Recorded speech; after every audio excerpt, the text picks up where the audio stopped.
What's going on, guys? Welcome to the very first video on my channel of 2024. So I thought it'd be quite interesting and fun to bring you into my kitchen, explain to you a little bit what I'm all about, what are the stories behind each of these gadgets behind me. By the end of it, hopefully you have a little taste of how I approach coffee. Perhaps you get some inspiration out of it to gift something to someone, or maybe you want something for yourself. So I'll try my best to include as many recommendations in the description below. So as you can see behind me, I tried to adopt some sort of cafe vibe. And what I mean by that is that I have the shelves with letters. These letters I got from Chibo. Here I'm displaying some standard brewing methods, the French press, Chemex, Aeropress, and pour over. And right beside that, you see various brewing methods. These cards I got from The Barn, which is also a roaster based in Berlin. These ones I got from Rumbaba, which is based in Amsterdam. I think they also complement the shelf quite nicely. I also added these floating shelves.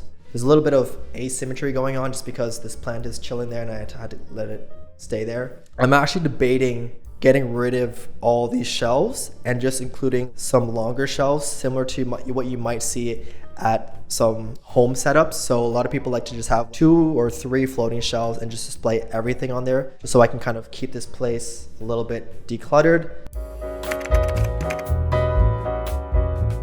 I'm gonna start with my top left, your top right, which is the Aeropress. This one is super convenient. For those of you who are familiar with it, it's great for traveling. This one I like to use for 1 cup of coffee if I'm making it for myself and I want a nice simple setup. And I highly recommend it if you want a budget brewer that's very versatile.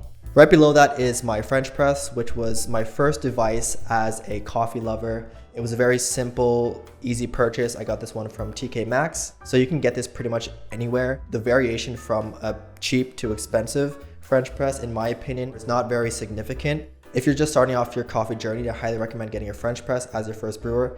My only gripe against it is that it doesn't fully filter out the grinds. So once you pour it, you will get a little bit of grinds.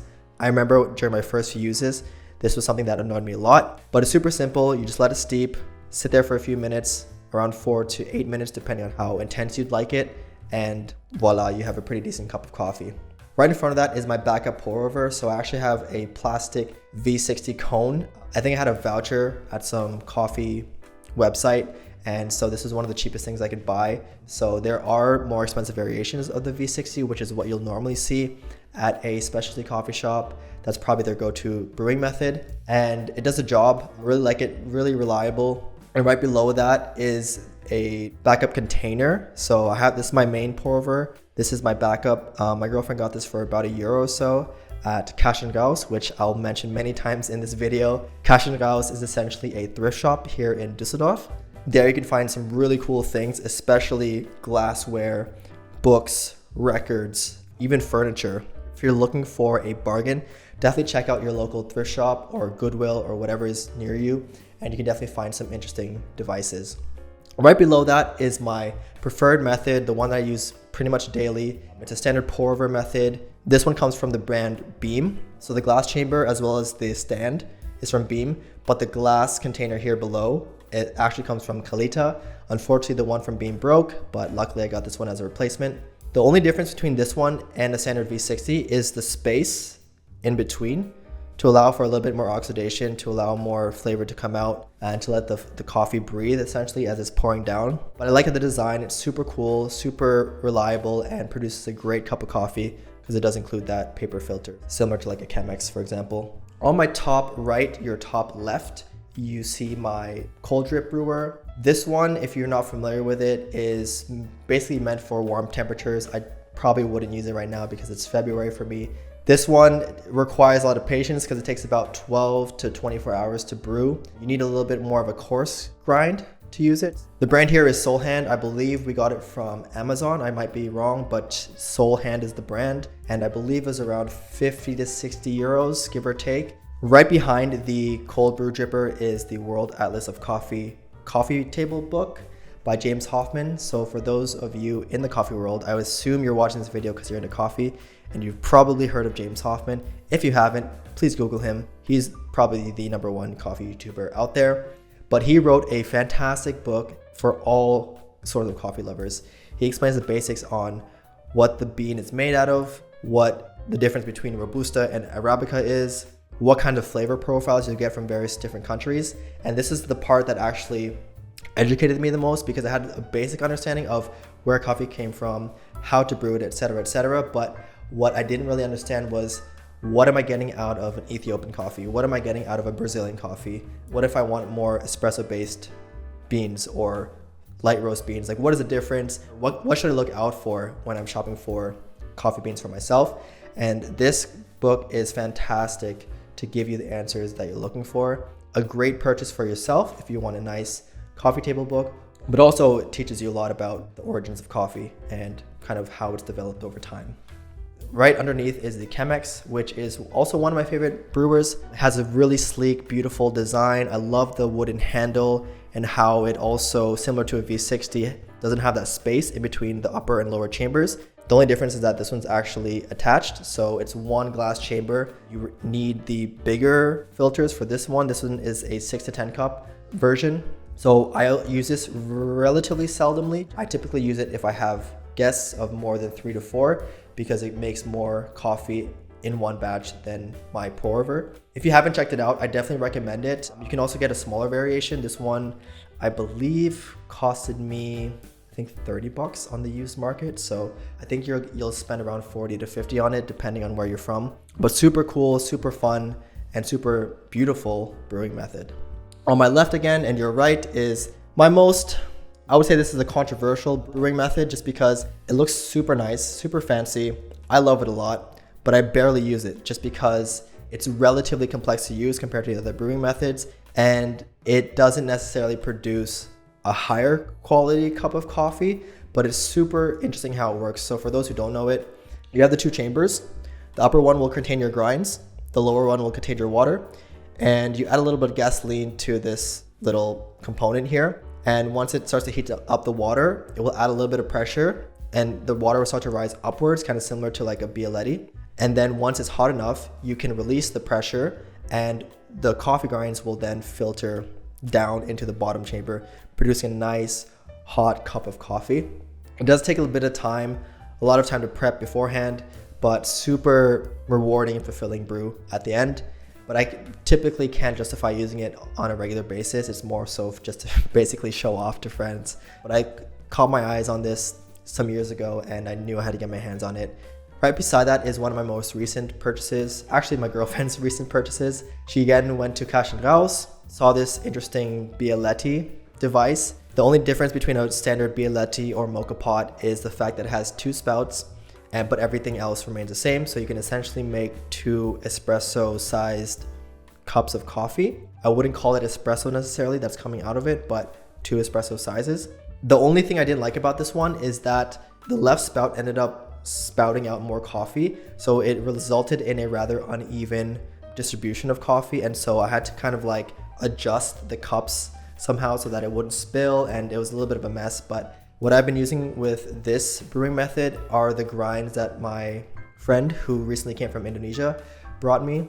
It was like an Indonesian coffee that was super finely ground, and I don't really have any other use for it apart from something like a Bialetti, because it requires a finer grind similar to an espresso. Speaking about finely ground coffees, I forgot to show off this one. This is the preferred Turkish brewing method. For those who have been to Turkey or Greece or have seen this before, the traditional way of brewing it is actually using super finely grounded beans. If you have sand, so they used sand back in the day to heat up the bottom, you fill it up with some coffee. A lot of people like to put a little bit of sugar just because it produces a very bitter cup. So once it heats up, you stir the sugar a little bit, and once it rises, you'll see some bubbles form, and before the bubbles hit the top, that's when you release it, and then you have your cup of coffee. You can do the same on the stove, but this is something that I don't typically use very often just because it doesn't filter out the grinds. And if you don't like that sludgy kind of taste, then this is probably not your cup of coffee. I want to say cup of tea, but you get what I'm saying. But super cool. I bought this actually in Istanbul, and I've always wanted it. I thought it looks kind of cool. And I went to one of the famous coffee roastery shops. They didn't have a cafe, but they just sold the beans, and that's where I got it from. together with this device. I can't remember the name. I want to say it's like Briki or Birik or something with a B and a K and an R. So let me just add that title somewhere, and that's what this is called. And my most recent device purchase was actually together with my girlfriend again. Where else except for Cash and Raus. As we were exiting, this caught our eye. We saw that it was an espresso machine. It looked like it was in good condition.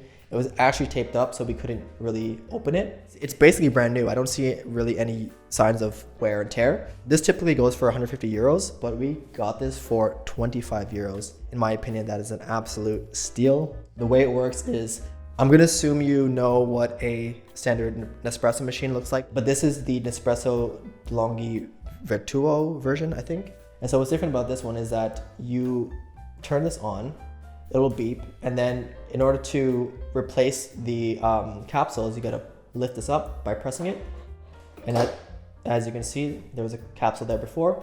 You put the capsule in, press it, back down, and once you're ready to pour the cup, you just press the button on top, and it pours a nice cup of coffee. My only downside is, and as you can see here, it produces quite a lot of crema, so this one has settled a little bit, but by the end of it, it was kind of like 50-50, and now it's more like 1/5 of it is crema. Yeah, this was an absolute steal. It came with decaf capsules, which is a plus.